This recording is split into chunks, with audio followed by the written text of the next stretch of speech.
بالنسبه لنعيم السليتي اللي حكيت عليه 8 شهور بعد الكوب دي موند عمل بليسيور، عمل يظهر لي عمليه جراحيه كانت الحمد لله ناجحه. دونك سويفي ميديكال كان طيله الفتره هذه.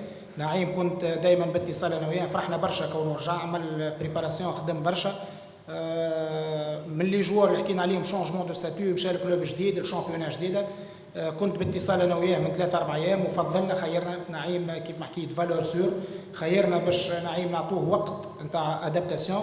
سورتو دوب ما رجع عمل الماتش الاول 20 مينوت خارقه العاده، من بعد عمل 90 دقيقه. ما نحبوش توا ناخذوا حتى ريسك. دونك نعيم ان شاء الله يرجع للنيفو تاعو. سو كي مونك نعيم سي التون جو، وان شاء الله يلقاه في ليكيب تاعو ونعرفوا الفالور تاع نعيم. نفس الشيء بالنسبه لفرجاني. دونك فرجاني بالنسبه لي انا ستان جوار، يبقى من لي جوار كادر، لاعبين المؤثرين، مهم جدا في المنتخب. ثقتنا فيه ديما عاليه، دائما باتصال. للبارح كنت انا وفرجاني ساسي، كان ينجم يكون موجود معنا.